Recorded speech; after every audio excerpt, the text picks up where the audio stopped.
Sir గతంలో రష్మిక మందనకు సంబంధించిన deepfake video social మీడియాలో హల్చల్ చేసింది. సో అప్పుడు సినీ ప్రముఖులు రాజకీయవేత్తలు కూడా దీన్ని ఖండించడం చూసాం. అయితే ఇప్పుడు ఆ డీఫేక్ వీడియో క్రియేట్ చేసిన అతన్ని పట్టుకున్నారంట కదా, అసలు ఎవరు మరి అతను ఎలా పట్టుకోగలిగారు సార్ పోలీసులు? నవంబర్లో అమ్మాయి వీడియో ఒకటి బయటకు వచ్చింది. ఆమె లండన్లో ఉన్న ఒక అమ్మాయి లిఫ్ట్లో నుంచి బయట వస్తున్న వీడియోని తీసుకొని ఆ తల ప్లేస్లో రష్మిక మందన్న హెడ్ని పెట్టారు. అది కొద్దిగా స్లోగా చూస్తే తెలిసిపోతుంది, ఆ షిఫ్ట్ కనబడుతుంది. ఆ తల నుంచి ఈ తలకి వచ్చే ట్రాన్సిషన్ ఉంది కదా, అది తెలిసిపోతుంది. బట్ మామూలు ఐకి, అన్ట్రైన్డ్ ఐ అంటారు, అన్ట్రైన్డ్ ఐకి అది తెలియదు, రష్మిక మందన్ లాగా అనిపిస్తుంది. సో ఇది ఒక బేసిక్ డీప్ ఫేక్ టెక్నాలజీతో అతను చేశాడు.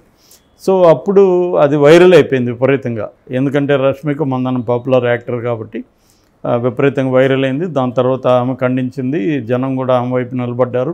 దీనికి వ్యతిరేకంగా పెద్ద ఎత్తున దేశవ్యాప్తంగా నిరసన వచ్చింది.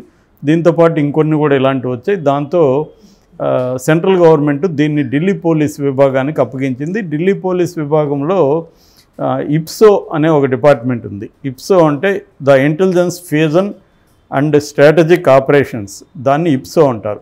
ప్రధానంగా వీళ్ళు సైబర్ క్రైమ్స్ని డీల్ చేస్తారు. అట్లాగే యాంటీ ఉమెన్, యాంటీ చిల్డ్రన్ క్రైమ్స్ని కూడా వీళ్ళు డీల్ చేస్తుంటారు. ముఖ్యంగా సోషల్ మీడియా కావచ్చు, ఈ రిలేటెడ్గా వచ్చే క్రైమ్స్ని వీళ్ళు ఈ డిపార్ట్మెంట్ డీల్ చేస్తుంది, ఇప్సో అనేది. సో ఈ ఇప్సో వాళ్ళు ఏం చేశారంటే ఈ వీడియోని తీసుకెళ్ళి సైబర్ ల్యాబ్స్లో దీన్ని మొత్తం స్కాన్ చేసి వీడియోని దాన్ని పరిశీలించారు. ఇది ఎక్కడ తయారై ఉండొచ్చు ఏంటి అనేది దాన్ని చూశారు. దాదాపు 500 సోషల్ మీడియా అకౌంట్స్ని వీళ్ళు నేరో డౌన్ చేశారు. ఈ సోషల్ మీడియా అకౌంట్స్ నుంచి వచ్చుండే ఛాన్స్ ఉందని. సో అందులో కొంతమందిని ఆల్రెడీ అదుపులోకి తీసుకొని ప్రశ్నించారు కూడా. సో ఇవన్నీ అయినాక వీళ్ళు మొన్న ఏమని నవీన్ అనే ఒక అబ్బాయిని గుంటూరులో అరెస్ట్ చేశారు. ఢిల్లీ ఈ ఇప్సో వాళ్ళే వచ్చి గుంటూరులో అరెస్ట్ చేసి అతన్ని ప్రశ్నించినప్పుడు అతను ఒప్పుకున్నాడు, ఇది నేనే చేశాను ఈ వీడియో అని. సో అలాగా ఇప్పుడు మనకి మెయిన్ అక్యూజ్డ్ దొరికాడు. సో ఇతను ఎవరంటే ఇతనిది పాలపారు గ్రామం, గుంటూరు దగ్గర. చెన్నైలో బీటెక్ చేశాడు. బీటెక్ చేసిన తర్వాత 2019లో గూగుల్ ఉంది కదా, గూగుల్లో డిజిటల్ మార్కెటింగ్ కోర్స్ చేశాడు. దాని తర్వాత ఫోటోషాపు వీటి మీద వర్క్ చేశాడు. ఇన్స్టాగ్రాము కొంత ఇది పెట్టుకున్నాడు, ఫేస్బుక్ ఇవన్నీ పెట్టుకొని రష్మిక ఫ్యాన్ పేజ్ కొద్దిగా మెయింటైన్ చేశాడు. ఇతను ఫ్యాన్ పేజ్ క్రియేట్ చేసి చేశాడనమాట. అట్లాగే వేరే హీరో హీరోయిన్ల ఫ్యాన్ పేజెస్ కూడా ఇతను చేశాడు. చాలామంది ఏం చేస్తుంటారు, ఫ్యాన్ పేజ్ అని చెప్పి వాళ్ళ ఫోటోలో పెట్టడం, దాని నుంచి రెవెన్యూ జనరేట్ చేసుకొని బతకడానికి ట్రై చేస్తుంటారు అనమాట. అలాగే ఇతను కూడా చేస్తున్నాడు. అయితే ఇతని ఇంటెన్షన్ ఆమెనేదో బ్యాడ్ చేయాలనో లేకపోతే ఆమె మీద గ్రడ్జో లేదంటే అట్లాంటిది ఏమీ లేదు. ఇతని ఇంటెన్షన్ ఏంటంటే వ్యూస్ పెంచుకోవాలి సోషల్ మీడియాలో, ఇది కానీ ఉంటే వ్యూస్ పెరుగుతాయి అనేది ప్లాన్ అనమాట. అలాగా ఇతనికి పెరిగాయి కూడా. 90,000 ఉన్న ఇన్స్టాగ్రామ్ ఫాలోయర్స్ ఇది పెట్టగానే ఒక్క రోజుకి 1,08,000 వెళ్ళిపోయాయి. అయితే విపరీతమైన దీని మీద చర్చ జరిగి ఇది వైరల్ అయిపోయేసరికి అతనికి భయం వేసింది. భయం వేసి ఆ వీడియో తీసేసాడు, దాంట్లో తీసేసి అకౌంట్ కూడా మార్చేశాడు. ఎందుకంటే ఇదేమన్నా అవుతుందేమో భయం వేసింది అతను. సో సైలెంట్గా ఉండిపోయాడు ఆ తర్వాత. కానీ వీళ్ళు పట్టుకోగలిగారు.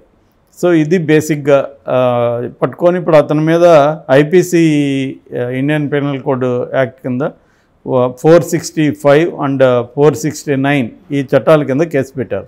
అంటే వ్యక్తిగత భద్రతకు హాని చేయడం, వ్యక్తిగత ప్రతిష్టను దెబ్బతీయడం ఈ సెక్షన్ల కిందకి వస్తుందన్నమాట. సో అది కాకుండా ఐటీ యాక్ట్ కింద కూడా ఇతని కేసు బుక్ చేసినట్టుగా తెలుస్తుంది. ఇతనికైతే సీరియస్గానే శిక్ష పడే అవకాశం ఉంది ప్రూవ్ చేయగలిగితే కోర్టులో ఇతనే. ఎందుకంటే పోలీసుల దగ్గర ఇతను ఒప్పుకోండొచ్చు, కానీ రేపు కోర్టులో నేను చేయలేదు అంటాడు ఖచ్చితంగా. అన్నప్పుడు వీళ్ళు ఎలా ప్రూవ్ చేయబోతున్నారు అనేది ఇంపార్టెంట్ అనమాట. ఇతనే చేసినట్టుగా వాళ్ళు ఎలా ప్రూవ్ చేస్తారు అనేది very very important. That is the more challenging aspect. అయితే చాలామందికి ఏంటంటే అసలు డీప్ ఫేక్ టెక్నాలజీ అంటే ఏంది అని అనుకుంటారు. మామూలుగా మనం ఈ మధ్యకాలంలో ఆర్టిఫిషియల్ ఇంటెలిజెన్స్ అనే ఒక పదం వింటున్నాం. అంటే మిషన్స్కి కూడా మన బ్రెయిన్లో ఉండే న్యూరల్ నెట్వర్క్స్ ఉంటాయి. అలాగా మిషన్కి కూడా న్యూరల్ నెట్వర్క్స్ తయారు చేయడం, ఆ న్యూరల్ నెట్వర్క్స్కి ఇన్ఫర్మేషన్ని ఫీడ్ చేయడం, ఆ ఇన్ఫర్మేషన్ని ప్రాసెస్ చేసే ఒక మెకానిజాన్ని తయారు చేయడం. అవి ఏం చేస్తాయంటే ఆ ఇన్ఫర్మేషన్ ప్రాసెస్ చేసి చాలా స్పీడ్గా వాటిని జనరేట్ చేస్తాయి. అది టెక్స్ట్ మన ఏదన్నా ఇప్పుడు డీప్ లెర్నింగ్ అంటే ఏంటని ChatGPTని అడిగామనుకో, అది సెకండ్స్లో సమాధానాన్ని జనరేట్ చేస్తుంది. దాన్నే జనరేటివ్ మోడల్స్ అంటారు వీటిని. సో ఈ డీప్ ఫేక్ అంటే అర్థం ఏంటంటే డీప్ లెర్నింగ్ ప్లస్ ఫేక్ కలిపితే డీప్ ఫేక్ అయింది. డీప్ ఫేక్ అంటే ఈ సబ్సెట్ అనమాట. ఈ ఆర్టిఫిషియల్ ఇంటెలిజెన్స్లో లేదా మిషన్ లెర్నింగ్లో ఒక సబ్సెట్ని డీప్ లెర్నింగ్ అంటారు. ఈ డీప్ లెర్నింగ్లో ఏముంటుందంటే సింథసిస్ ఆఫ్ రియలిస్టిక్ లుకింగ్ ఇమేజెస్ని ఇది చేస్తుంది. దీనికి కూడా ఈ డీప్ లెర్నింగ్లో ఏం చేస్తారంటే ఈ న్యూరల్ నెట్వర్క్స్కి ఇన్ఫర్మేషన్ ఫీడ్ చేస్తారు. అనేక ఫోటోలు, విజువల్స్, వీడియోస్ అన్నీ దానికి ఫీడ్ చేసినప్పుడు దీంట్లో 2 రకాల ప్రధానంగా ఉంటుంది. వేరియేషనల్ ఆటో ఎన్కోడర్ అని ఉంటుంది, VAE అంటారు. దాంతోపాటు జనరేటివ్ అడ్వర్సేరియల్ నెట్వర్క్స్ ఉంటుంది, GAN అంటారు. ఈ 2 ఉంటుంది అనమాట.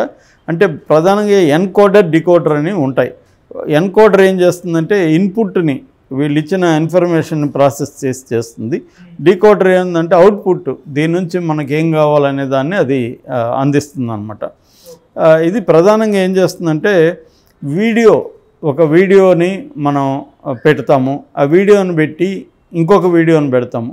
ఆ వీడియో నుంచి ఒక వీడియో A అనే వీడియోలో నుంచి B వీడియోలోకి ఫేస్ని, A వీడియోలో ఉన్న ఫేస్ని B వీడియో ఫేస్లోకి ఇది పెట్టేయాలి, ఆ ఫేస్ స్థానంలో అన్నప్పుడు ఇది ఏం చేస్తుందంటే దాన్ని తీసుకొచ్చి దీనికి పెడుతుంది. రెండోది ఈ ఎమోషన్స్ని ఇది కాపీ చేస్తుంది, మిమికింగ్ అంటారు. ఈ మిమికింగ్ ఫస్ట్ ఫేస్లో ఉండే ఎమోషన్స్ని ఈ ఫేస్లోకి తీసుకొస్తుంది అనమాట.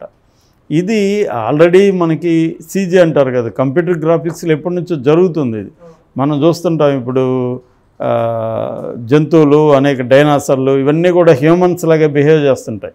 అవి మైన్యూట్గా ముఖంలో కోపం కావచ్చు, కళ్ళు పైకి లేపడం కావచ్చు, నవ్వు కావచ్చు, విపరీతమైన బాధ కావచ్చు, ఇవన్నీ కూడా వాటి ముఖాల్లోకి ఎట్లా వస్తాయి.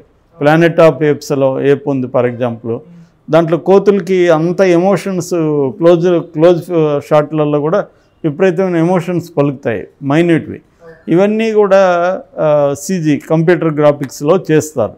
ఇప్పుడు దానికి ఇంకా అడ్వాన్స్డ్ స్టేజ్ అనమాట ఇది డీప్ ఫేక్ అనేది. సో వీడియోలను అలా చేయగలదు. అలాగే ఆడియో, ఇప్పుడు నా వాయిస్ నేను మాట్లాడుతున్నాను, నా వాయిస్ బదులు నీ వాయిస్ పెట్టేయచ్చు, నీ ఫేస్ నాకు పెట్టేయచ్చు. సో నీ ఫేస్ నా బాడీ ఉంటుంది, నా ఫేస్ బదులు నీ ఫేస్ ఉంటుంది, నా వాయిస్ బదులు నీ వాయిస్ ఉంటుంది. సో నీ వాయిస్లో నేనేమి చెప్పాలనుకుంటే అది చెప్పించేయచ్చు. టెక్స్ట్ ఇస్తే టెక్స్ట్ వాయిస్గా కన్వర్ట్ అయిపోయి నీ వాయిస్తో అది వెళ్ళిపోతుంది అనమాట. అంటే నీ వాయిస్ శాంపుల్ని తీసుకొని ఆ శాంపుల్ నుంచి జనరేట్ చేస్తుంది అనమాట, మనకేం కావాలో అది. సో ఇది చేయగలదు. అట్లే ఇమేజెస్ని తీసుకొని కూడా మ్యానిపులేట్ చేయొచ్చు. అట్లాగే టెక్స్ట్ని కూడా మ్యానిపులేట్ చేయొచ్చు. అంటే ఫర్ ఎగ్జాంపుల్ ఇప్పుడు నేను పోయిటరీ రాస్తాను, నాకు ఒక స్టైల్ ఉంటుంది, నా స్టైల్ని కాపీ కొట్టమని దీన్ని అడగచ్చు. నా స్టైల్ అంటే నా పోయిటరీ ఒకదాన్ని దీనికి అందించి దీన్ని నువ్వు కాపీ కొట్టి ఇలాంటి పోయిం రాసి లేదా ఇలాంటి టెక్స్ట్ రాసి అని చెప్పి నా స్టైల్లో రాసి చూసేవాళ్ళకి ఇది నేనే రాసినని నమ్ముతారు, నా స్టైల్ తెలిసిన వాళ్ళు. సో అలా కూడా ఏమార్చచ్చు అనమాట. అంటే ఆయనే రాశాడు ఈ టెక్స్ట్ అని నమ్మించవచ్చు మనం. సో ఇది దీనివల్ల పాజిటివ్ అంశాలు కూడా ఉన్నాయి. పాజిటివ్ అంటే మెయిన్గా ఫిల్మ్ ప్రొడక్షన్లో చాలా అడ్వాన్స్డ్గా వీడియో ప్రొడక్షన్ చేయొచ్చు. ఫర్ ఎగ్జాంపుల్ ఇప్పుడు మనం ఆల్రెడీ ఇక్కడ చేస్తున్నారు, డీఏజింగ్ అంటారు. ఒక హీరో ఉంటాడు, ఆయనకి 70 ఏళ్ళు, ఆయన యంగ్గా చూపించాలి. ఈ డీప్ టెక్నాలజీతో యంగ్గా చూపించవచ్చు. ఈ మధ్య శోభన్ బాబు అంత తిరుగుతున్నాయి కదా, శోభన్ బాబు, నాగేశ్వరరావు కొన్ని వచ్చాయి. శోభన్ బాబు వీడియో అయితే వెరీ పాపులర్ అయింది, అది కూడా డీప్ టెక్నాలజీ చేశారు. అట్లాగే గాడ్ ఫాదర్లో ఆయన కార్లియోన్ క్యారెక్టర్ ఉంది కదా, దాంట్లో మోహన్ లాల్ని పెట్టారు. ఫేస్ మాత్రం మోహన్ లాల్ది ఉంటుంది, మిగతా అంతా మాట్లాడే పద్ధతి కానీ అంతా అతనితో ఉంటుంది అనమాట. సో సడన్గా మోహన్ లాల్ది చాలా పర్ఫెక్ట్గా చేశారు దాన్ని, మలయాళం వాళ్ళు చేశారు. అలాగే అదే సినిమాలో ఇంకొక రోల్లో మమ్ముట్టిని పెట్టారు. అట్లాగే చనిపోయిన వాళ్ళని బతికించినట్టుగా కూడా మనం చేయొచ్చు. ఇప్పుడు ఎన్టీఆర్ పెద్ద ఆయన చనిపోయాడు, ఆయనతో సినిమా తీసేయచ్చు రేపు పొద్దున ఈ డీప్ టెక్నాలజీ ద్వారా. అట్లాగే పర్సనలైజ్డ్ కంటెంట్, ఇప్పుడు మనకు మోడీ వచ్చి హాయ్ దాము బాలాజీ నీకు హ్యాపీ బర్త్డే అని ఆయన చెప్పినట్టుగా పెట్టేయచ్చు మనం, పర్సనలైజ్డ్ కంటెంట్. అట్లాగే ఎడ్యుకేషనల్ దీనికి కూడా ఇది పనికి వస్తుంది. అంటే హిస్టారిక్ ఫిగర్స్ని కూడా వాడచ్చు. ఫర్ ఎగ్జాంపుల్ ఇప్పుడు అంబేద్కర్ విగ్రహం పెట్టారు కదా మన విజయవాడలో, అక్కడ ఒక సెంటర్లో ఏంటంటే వీడియో ఈ టెక్నాలజీ ఉపయోగించి మనం ఏదైనా ప్రశ్న అడిగితే అంబేద్కర్ వచ్చి సమాధానం ఇస్తాడనమాట ఆ వీడియో ద్వారా. అంటే అంబేద్కర్ మనకు సమాధానం చెప్పినట్టే ఉంటుంది. ఇలాంటి ఎడ్యుకేషనల్గా ఒక గ్రేట్ టీచర్ ఉన్నాడు, ఆయన చనిపోయాడు ఫర్ ఎగ్జాంపుల్, ఆయన్ని మళ్ళీ రివైవ్ చేయొచ్చు మనం. ఆ గ్రేట్ టీచర్ ఎలా చెప్పాడో అలా చెప్పించవచ్చు రేపు పొద్దున. ఇటువంటి అనేక రకాల ఎడ్యుకేషనల్ పర్పసెస్కి డీప్ టెక్నాలజీ వాడతారు. అయితే నెగిటివ్ సైడ్ కూడా ఉంది. నెగిటివ్ సైడ్ ఏంటంటే ముఖ్యంగా రివర్స్ పోర్న్ అంటారు. అంటే ఒక పోర్న్ తీసుకొని మనకు నచ్చిన మనకు తెలిసిన అమ్మాయిని దాంట్లో పెట్టేయచ్చు. అంటే ఈ అమ్మాయే పోర్న్ వీడియోలో యాక్ట్ చేస్తున్నట్టుగా నమ్మించేయచ్చు. అది వెరీ డేంజరస్ రేపు పొద్దున. ఈ రకమైన బ్లాక్మెయిల్స్ ఎక్కువ అవుతాయి. మనకు ఎవరితోన్న అమ్మాయి మనం ట్రై చేసాం, ఆ అమ్మాయి మనం పడలేదు, సో ఆ అమ్మాయిని రివెంజ్ తీర్చుకోవడానికి ఈ పని చేసే అవకాశం ఉంది. అట్లాగే ఫైనాన్షియల్ ఫ్రాడ్. ఇప్పుడు నీకు తెలుసు, నేను నీకు వీడియో చేసి వీడియో కాల్లో ఒక 50,000 నా అకౌంట్లో నేనే చెప్పినప్పుడు నువ్వేమనుకుంటావు, నేనే చెప్తున్నాను అనుకొని నువ్వు అకౌంట్లో వేసే అవకాశం ఉంది. రేపొద్దున అది మామూలుగా చాలా పీపుల్లో భర్త భార్యకి ఫోన్ చేస్తాడు, వీడియో కాల్ వస్తుంది, వీడియో కాల్లో భర్త నాకు ఇబ్బంది అయింది, నీ దగ్గర ఉంది కదా నీ అకౌంట్లోంచి ఒక 50,000 నాకు పంపించంటాడు. ఆమె పంపిస్తుంది, కానీ ఇతను భర్త కాదు, ఎవడో ఏ ఆఫ్ఘనిస్తాన్లో నుంచి కాల్ చేయొచ్చు ఈ డీప్ టెక్నాలజీ ఉపయోగించుకొని. సో అట్లాగే ఫేక్ న్యూస్ని ఇది చేయొచ్చు. అంటే మోడీ చెప్పినట్టు మనం వీడియో రిలీజ్ చేసేయచ్చు, లేకపోతే జగన్ చెప్పినట్టు, ఇక్కడ కేసీఆర్ చెప్పినట్టు, రేవంత్ రెడ్డి చెప్పినట్టు వీడియో వచ్చేస్తుంది. ఆ వీడియోని దానికి వీళ్ళెవరు చేసుంటారు, అయినా వెళ్ళిపోతుంది. ఇట్లాంటివి రేపు రాబోయే కాలంలో చాలా ప్రమాదకరమైన ఇది జరగబోతుంది. సమాజం గందరగోళం అయ్యే అవకాశం ఉంది. దీన్ని నియంత్రించడానికి ఆల్రెడీ చట్టాలు కొన్ని దేశాల్లో చేశారు. ఎందుకంటే ఈ డీప్ ఫేక్ ప్లాట్ఫామ్స్ ఏవైతే ఉంటాయో ఆ ప్లాట్ఫామ్స్ వాళ్ళకి కంపల్సరీ మెటాడేటాలో ఎవరు చేశారు, ఏ ఐపీ అడ్రస్ నుంచి వచ్చింది, అవన్నీ కూడా కనుక్కునే విధంగా పెడతారనమాట. ఇండియాలో కూడా ఇటువంటి చట్టాలు చేయడానికి ట్రై చేస్తున్నారు. సో ఇది త్వరగానే పట్టుకోగలిగారు కాబట్టి ఇలాంటివి రిపీట్ కాకుండా ఉండే స్కోప్ ఉందన్నమాట. ఏదేమైనా జాగ్రత్తగా ఉండాల్సిన అవసరం అయితే ఉంది.